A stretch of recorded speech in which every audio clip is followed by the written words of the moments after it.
The Cenci, by Percy Bysshe Shelley. Act 1. Scene 3. A magnificent hall in the Cenci palace. A banquet. Enter Cenci, Lucretia, Beatrice, Orsino, Camillo, nobles. Cenci. Welcome, my friends and kinsmen, welcome ye, princes and cardinals, pillars of the church, whose presence honors our festivity. That I have too long lived like an anchorite, and in my absence from your merry meetings an evil word is gone abroad of me. But I do hope that you, my noble friends, when you have shared the entertainment here and heard the pious cause for which 'tis given, and we have pledged a health or two together, will think me flesh and blood as well as you, sinful indeed, for Adam made all so, but tender-hearted, meek and pitiful. First guest. In truth, my lord, you seem too light of heart, too sprightly and companionable a man, to act the deeds that rumor pins on you. To his companion. I never saw such blithe and open cheer in any eye. Second guest. Some most desired event, in which we all demand a common joy, has brought us hither. Let us hear it, Count. Cenci. It is indeed a most desired event.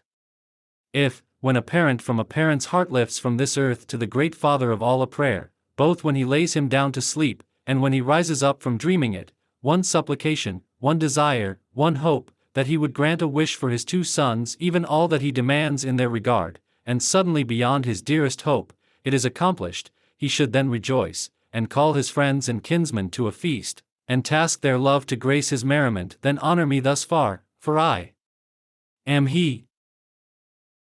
Beatrice, to Lucretia. Great God!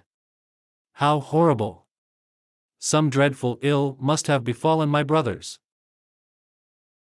Lucretia. Fear not, child, he speaks too frankly. Beatrice. Ah! My blood runs cold. I fear that wicked laughter round his eye, which wrinkles up the skin even to the hair. Cenci. Here are the letters, brought from Salamanca. Beatrice, read them to your mother. God, I thank thee. In one night didst thou perform, by ways inscrutable, the thing I sought.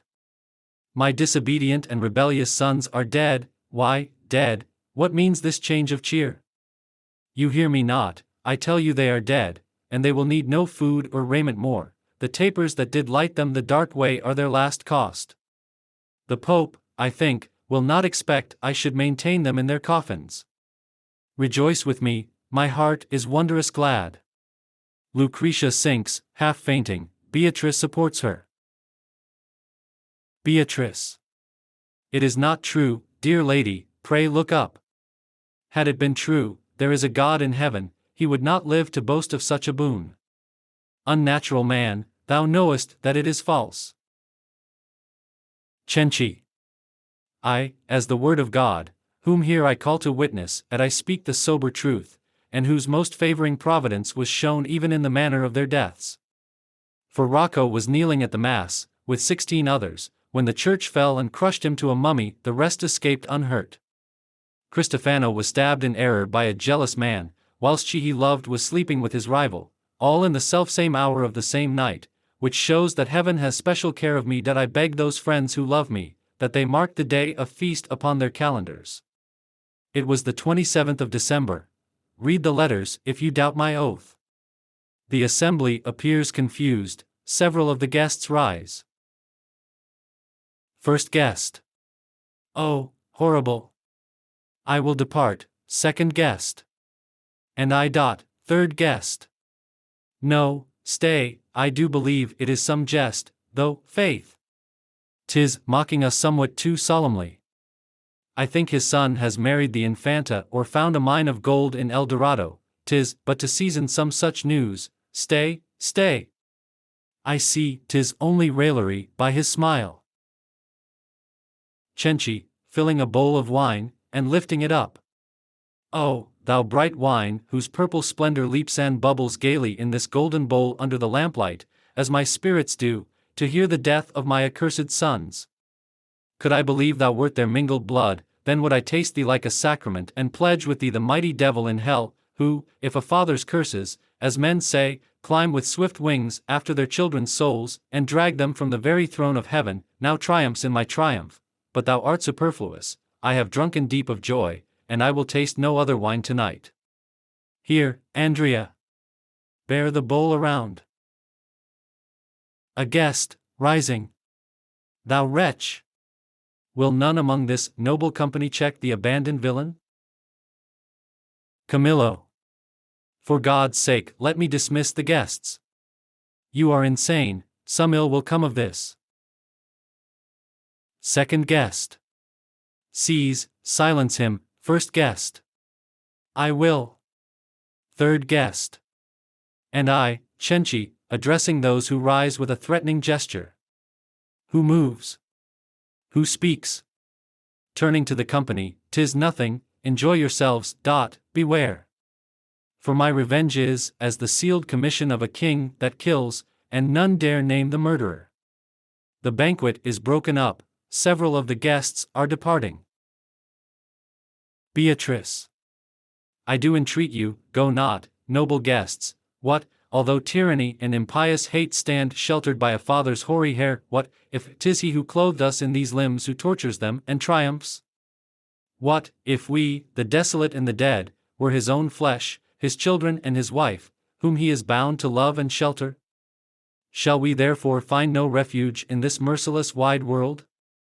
Oh, think what deep wrongs must have blotted out first love, then reverence in a child's prone mind, till it thus vanquish shame and fear. Oh, think! I have borne much, and kissed the sacred hand which crushed us to the earth, and thought its stroke was perhaps some paternal chastisement. Have excused much, doubted, and when no doubt remained, have sought by patience, love, and tears to soften him, and when this could not be, have knelt down through the long sleepless nights and lifted up to God, the Father of all, passionate prayers, and when these were not heard I have still borne, until I meet you here, princes and kinsmen, at this hideous feast given at my brother's deaths. Two yet remain, his wife remains and I, whom if ye save not, ye may soon share such merriment again as fathers make over their children's graves. O Prince Colonna, thou art our near kinsman, Cardinal, thou art the Pope's chamberlain, Camillo, thou art chief justiciary, take us away. Cenci. He has been conversing with Camillo during the first part of Beatrice's speech. He hears the conclusion, and now advances. I hope my good friends here will think of their own daughters, or perhaps of their own throats, before they lend an ear to this wild girl. Beatrice, not noticing the words of Cenci. Dare no one look on me? None answer?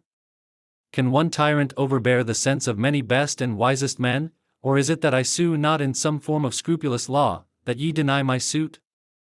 O God! That I were buried with my brothers! And that the flowers of this departed spring were fading on my grave! And that my father were celebrating now one feast for all! Camillo. A bitter wish for one so young and gentle. Can we do nothing, Colonna? Nothing that I see. Count Cenci were a dangerous enemy, yet I would second any one. A cardinal. And I. Cenci. Retire to your chamber, insolent girl. Beatrice. Retire, thou impious man.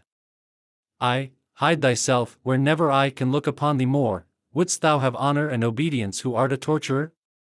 Father, never dream though thou must overbear this company, but ill must come of ill. Frown not on me. Haste, hide thyself, lest with avenging looks my brother's ghosts should hunt thee from thy seat. Cover thy face from every living eye, and start if thou but hear a human step. Seek out some dark and silent corner, there bow thy white head before offended God, and we will kneel around, and fervently pray that he pity both ourselves and thee. Cenci.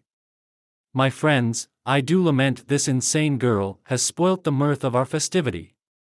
Good night, farewell, I will not make you longer spectators of our dull domestic quarrels. Another time. Exeunt all but Cenci and Beatrice. My brain is swimming round, give me a bowl of wine. To Beatrice. Thou painted viper, beast that thou art! Fair and yet terrible! I know a charm shall make thee meek and tame, now get thee from my sight. Exit Beatrice. Here, Andrea, fill up this goblet with Greek wine. I Sadie would not drink this evening, but I must, for, strange to say, I feel my spirits fail with thinking what I have decreed to do. Drinking the wine. Be thou the resolution of quick youth within my veins, and manhood's purpose stern and age's firm, cold, subtle villainy, as if thou wert indeed my children's blood which I did thirst to drink. The charm works well, it must be done, it shall be done, I swear. Exit.